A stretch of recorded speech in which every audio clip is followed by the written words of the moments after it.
Hello friends, welcome to my channel passion for literature. और आज इस वीडियो में हम बात करेंगे मल्टीपल चॉइस क्वेश्चन की, जो कि एरिस्टोटल और प्लेटो के ऊपर हैं।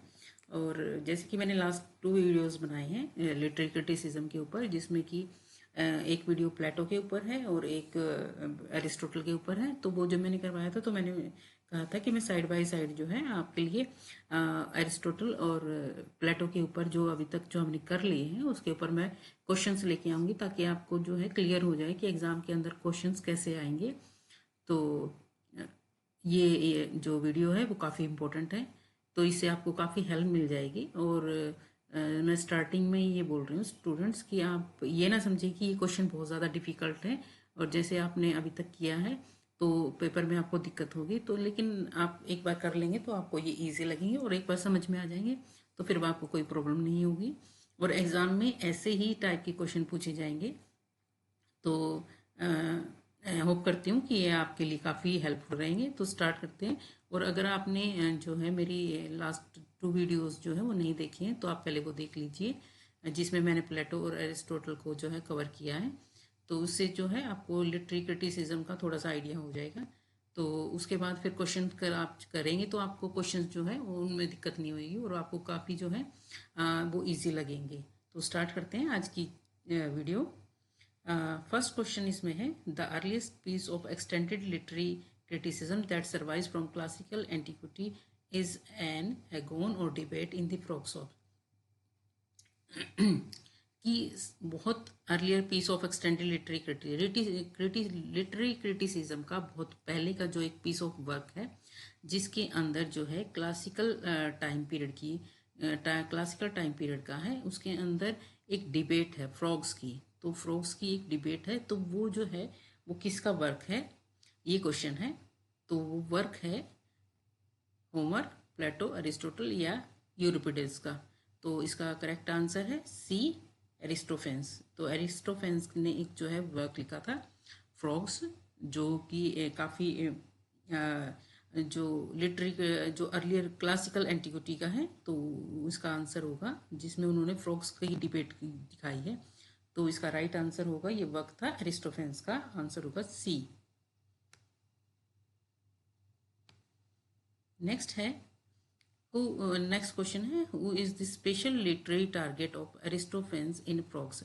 और एरिस्टोफेंस ने जो ये वर्क लिखा है फ्रॉग्स, उसके अंदर उनका लिटरेरी टारगेट कर गया, मतलब वो लिटरेचर के थ्रू जो है किसको टारगेट कर रहे थे, यानी किसके खिलाफ जो है वो उसमें लिख रहे थे। तो इसका ऑप्शंस है होमर, प्लेटो, यूरिपिडिस या एस्किलस। तो इसका राइट आंसर है सी, यूरिपिडिस। यानी एरिस्टोफेंस जो है वो जो लिटरेरी टारगेट उनका फ्रॉग जो उन्होंने वर्क लिखा है फ्रॉग्स जो है, ये इनका वर्क है एरिस्टोफेंस का। तो उसके अंदर जो वो टारगेट कर रहे हैं वो यूरिपिडेज को कर रहे हैं। नेक्स्ट क्वेश्चन है, in Plato's Ion as in Frogs of Aristophanes literary criticism takes the form of a dramatic. जिस तरह से एरिस्टोफेंस ने फ्रॉग्स के अंदर जो लिटरेरी क्रिटिसिज्म का जो फॉर्म यूज़ की है, तो वो कौन सी फॉर्म प्लेटो ने भी आयन के अंदर यूज़ की है, तो वो कौन सी फॉर्म है इसमें है। तो इसका राइट आंसर है डायलॉग। तो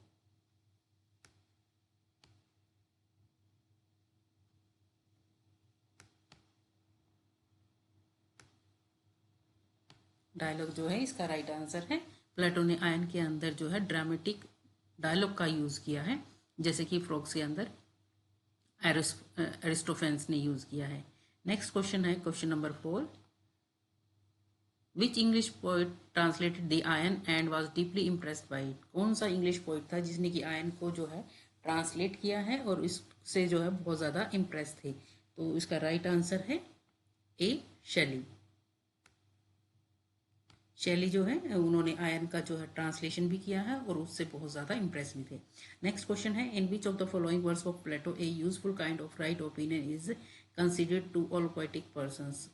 कि प्लेटो का वो जो है कौन सा वर्क है जिसके अंदर जो है उन्होंने जो है राइट ओपिनियन की बात की है। तो इसका जो है राइट आंसर है मैनो। नेक्स्ट क्वेश्चन है, what should be the ideal age of the poet according to Plato in Laws. Plato ने एक और वर्क लिखा है लॉज जो है, उसके अंदर जो है प्लेटो जो है वो पोइट की आइडियल एज क्या कितनी मान रहे हैं, less than 30, more than 30, less than 50, more than 50। तो इसका राइट आंसर है सी, लेस देन 50। उनके हिसाब से जो है पोइट की जो आइडियल एज है वो लेस देन 50 होनी चाहिए। नेक्स्ट क्वेश्चन है, Plato's brilliant use of allegorical imagery like that of the soul as the charioteer and the higher and the lower passions are his pair of horses। ये कहता है कि प्लेटो ने एक वर्क लिखा है, उस वर्क के अंदर उन्होंने एक एलिगोरिकली इमेजरी यूज की है। उसके अंदर वो ये मानता है कि हमारी आत्मा जो है वो तो एक रथ की तरह है, और जो हायर और लोअर पैशंस जो हमारे अंदर आते हैं वो 2 टाइप के पेयर हैं हॉर्सेस के वो पेयर हैं। तो उनका कौन सा वर्क था जिसके अंदर उन्होंने ये इमेजरी यूज की है। तो इसका राइट आंसर है बी, फिड्रस। तो फिड्रस के अंदर जो है उन्होंने जो है ये इमेजरी जो है यूज की है। Next question, which are the 2 major categories into which Plato divided art. तो वो कौन कौन से जो 2 मेजर कैटेगरी है जिसके अंदर प्लेटो ने आर्ट को डिवाइड किया है। तो उसका राइट आंसर है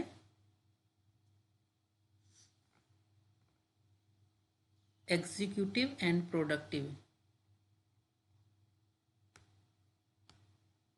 ये दोनों जो है इनके जो है इसके इन कैटेगरीज के अंदर उन्होंने प्लेटो ने जो है आर्ट को डिवाइड किया है। उसके बाद नेक्स्ट क्वेश्चन है, into which category of art did Plato put reflection, dreams and shadows. Plato जो है वो अपने किस वर्क के अंदर, किस आर्ट की कैटेगरी के अंदर जो है रिफ्लेक्शन, ड्रीम्स और शेडोज का जो है इस्तेमाल करते हैं। तो उसका राइट आंसर है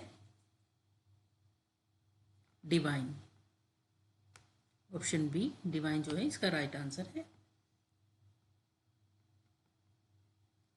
नेक्स्ट क्वेश्चन है, a rhapsode as mention by Plato was a sort of. Rhapsode मतलब, रैप्सोड को हिंदी में बोलते हैं असंबद्ध काव्य। तो उसके अंदर जो है प्लेटो जो है किस किस को शामिल करते हैं।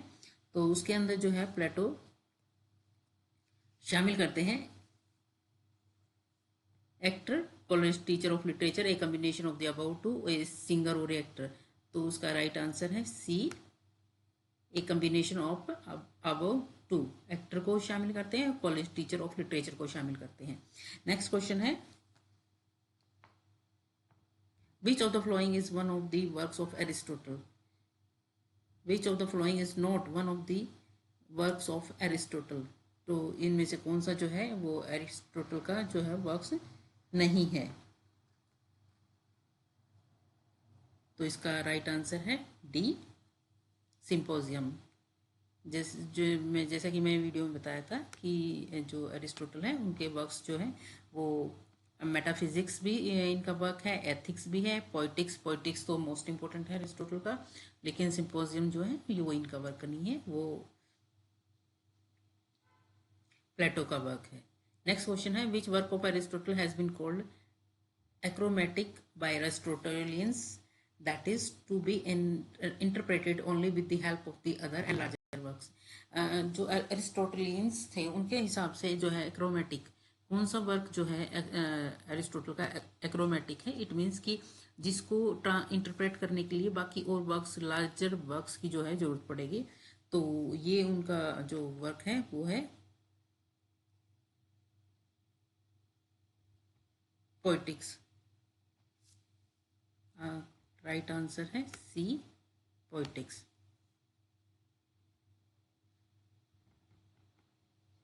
नेक्स्ट क्वेश्चन है,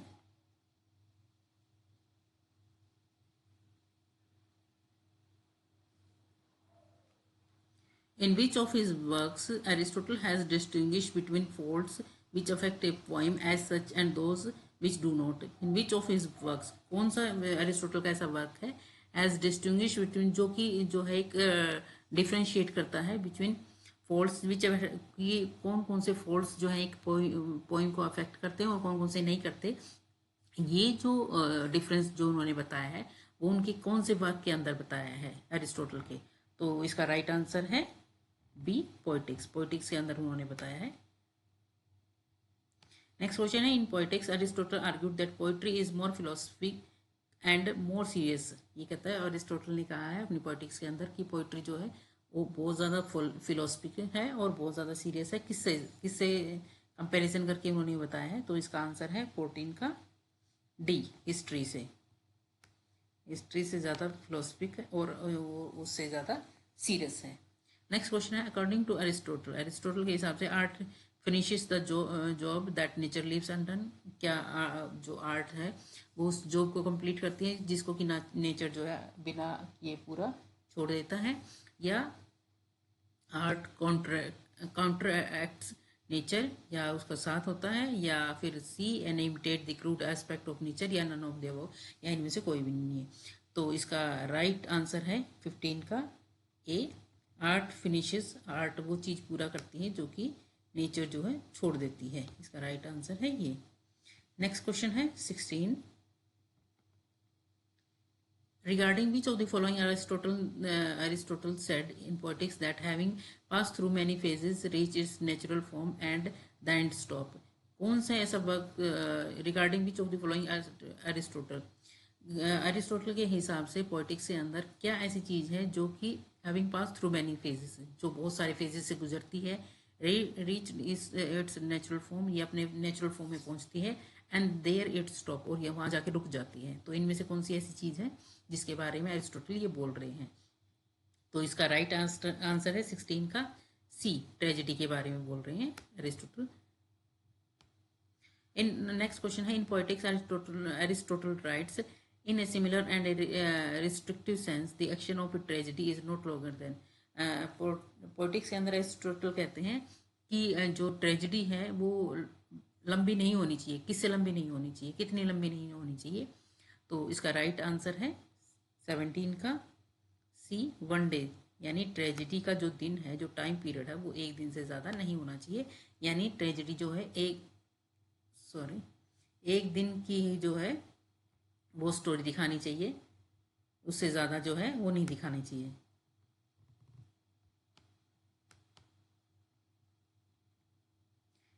नेक्स्ट क्वेश्चन है, which of the following terms as used by Aristotle means a sudden turn.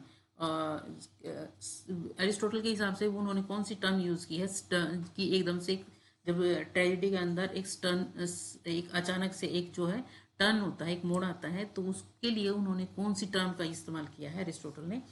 तो उसके लिए उन्होंने यूज किया है ए, पेरिपेटिया,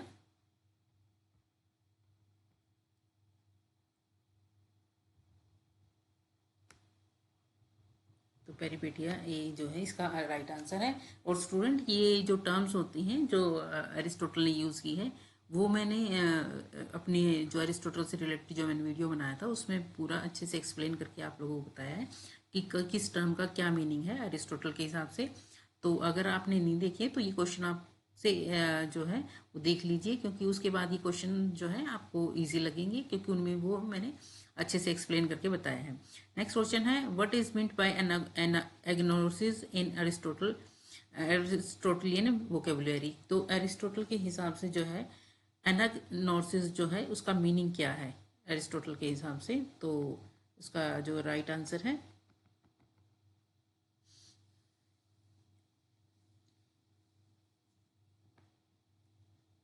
बी, रिकॉग्नाइजेशन। रिकॉग्निशन जो है इसका राइट आंसर है। उसके बाद नेक्स्ट क्वेश्चन है, which of the following in Aristotelian vocabulary means the plot. Plot का मीनिंग क्या है। तो प्लॉट का मीनिंग जो है जैसे कि मैंने बताया था वीडियो के अंदर भी, इसका मीनिंग है मिथोस। मिथोस जो है, मिथोस का मीनिंग है अरिस्टोटल के लिए plot. Which of the following is not a part of hamartia. Hamartia का जो है इनमें से कौन सा पार्ट नहीं है। Error and punishment, fate, human will, tragic consequences. तो इसका राइट आंसर है सी, ह्यूमन विल जो है वो इसका पार्ट नहीं है हमर्शिया का, बाकी तीनों पार्ट हैं। नेक्स्ट क्वेश्चन है, Which of the following types of anagnorisis is most effective according to Aristotle? Aristotle के हिसाब से कौन सा एनाग्नोसिस है जो सबसे ज़्यादा इफेक्टिव है?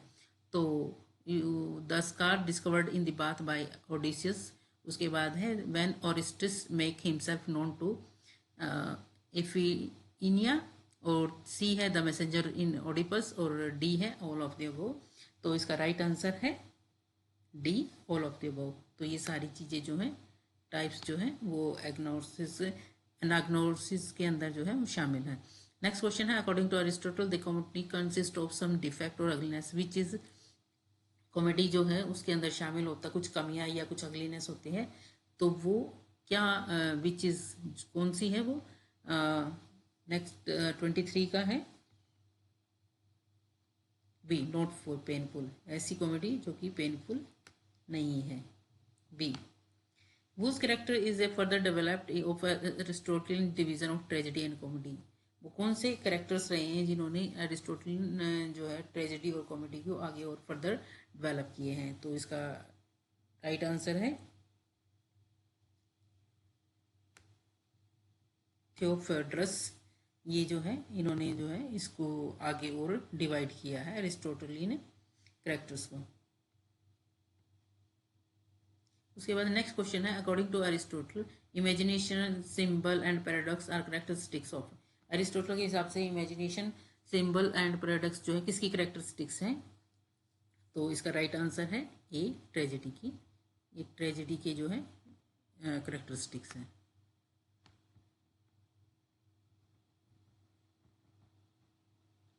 नेक्स्ट है question According to Aristotle, reason, concept and contrast are the characteristics of। Aristotle के हिसाब से रीजन, कंसेप्ट और कॉन्ट्रास्ट जो है वो किसकी विशेषताएं हैं? तो वो विशेषताएं हैं कॉमेडी की। उसके बाद नेक्स्ट क्वेश्चन है Aristotle's Rhetoric opens with this statement rhetoric is the counterpart of. जो अरिस्टोटल का एक और वर्क है रेटोरिक जो है, उसमें उन्होंने कहा है कि रेटोरिक जो है एक काउंटर पार्ट है। किसका काउंटर पार्ट है? तो इसका राइट आंसर है बी, डायलेक्टिक। डायलेक्टिक का काउंटर पार्ट है। नेक्स्ट क्वेश्चन है in Poetics and Rhetoric as of well quoted statement is that greatest poetic gift is to be master. की सबसे ग्रेटेस्ट पोएटिक गिफ्ट क्या है? किस चीज में मास्टर होना जो है ग्रेटेस्ट पोएटिक गिफ्ट है? तो इसका राइट आंसर है मेटाफर। जो मेटाफर का जो मास्टर हो जाता है वो सबसे बड़ा पोएटिक गिफ्ट है। नेक्स्ट क्वेश्चन है who wrote in his De Oratore that if an orator is distinguish from a philosopher the philosopher would be inferior.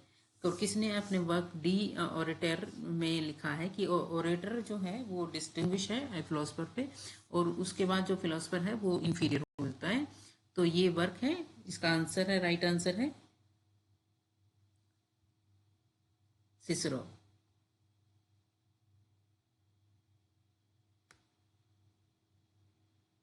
Next question है which of the following a sick piece of writing by Horace was dubbed as Porsica by Quintilian in the next century।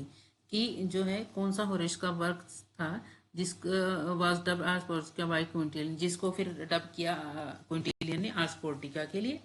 तो ये work था, इसका right answer है 30 का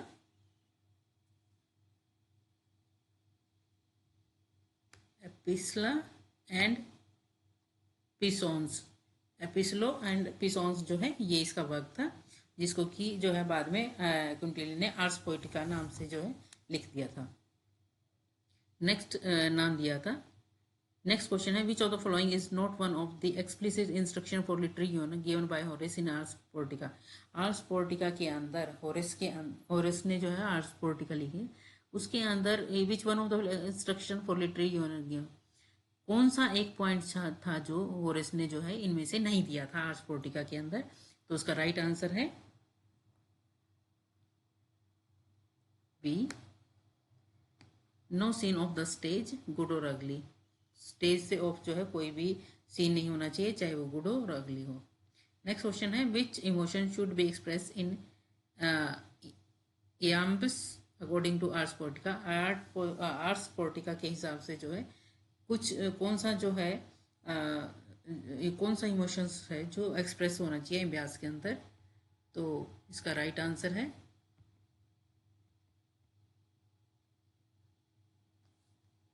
सी, सोरो। Next question है the power of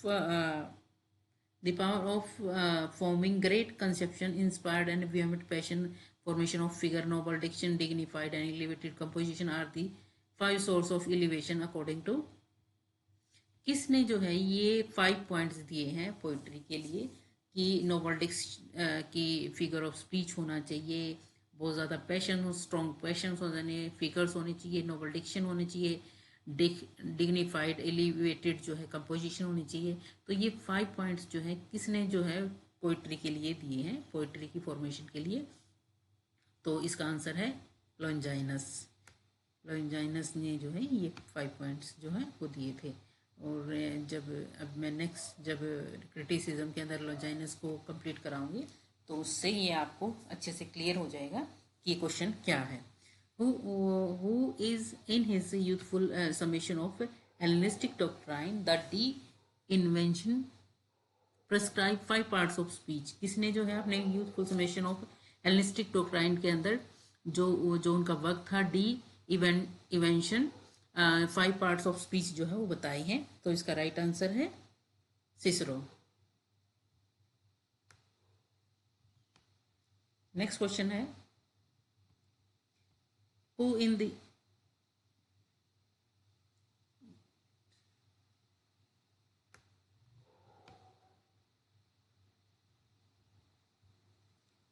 arena of 2 essays on beauty a need strongly incident to depreciate physical beauty। इनमें से कौन है जिन्होंने अपने 2 एसेज के अंदर ब्यूटी को जो है स्ट्रांगली जो है इंक्लाइन किया है और फिजिकल ब्यूटी को डेप्रिशिएट किया है। तो वो कौन है? तो राइट आंसर है इसका 35 का सी, प्लोटिनस। ये इसका राइट आंसर है। उसके बाद नेक्स्ट क्वेश्चन है the 13th century vernacular poem which has been called the earliest literary criticism is. जो 13th सेंचुरी की जो अर्लीस्ट वर्नाकुलर पोइम जो है वो मानी जाती है लिटरेरी क्रिटिसिज्म में, तो वो कौन सी है?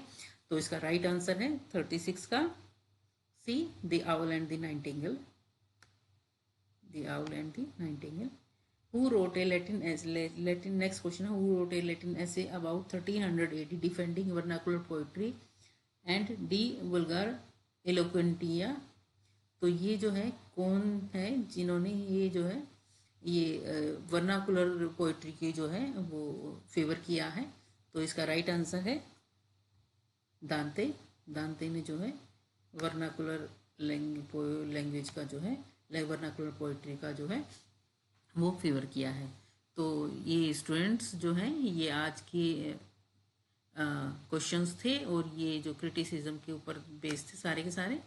और आई होप कि आपको ये जो है वो हेल्प करेगा काफ़ी सारा आपको लर्न करने में। तो इसी के साथ इससे जो है आपको थोड़ी सी हेल्प मिल जाएगी कि आपको आइडिया हो जाएगा कि एग्ज़ाम के अंदर क्वेश्चंस जो आपको मिलेंगे वो क्रिटिसिज्म के ऊपर वो कैसे मिलेंगे। तो इनको आप अच्छे से देख लीजिए और ये कहीं ना कहीं आपकी काफ़ी हेल्प करेंगे। आपको एक बार अगर प्रैक्टिस हो जाएगी, आपको एक बार 2 बार करेंगे तो आपको काफ़ी जो है हेल्प मिलेगी। एक बार जो पहले प्लेटो और एरिस्टोटल को कर लीजिए और उसके बाद फिर क्वेश्चंस की आप प्रैक्टिस कर लीजिए। तो इससे जो है आप काफ़ी जो है आपको चीज़ें क्लियर हो जाएंगी। तो आई होप स्टूडेंट्स की ये वीडियो आपके काफ़ी काम आएगा। और उसी के साथ थैंक यू सो मच।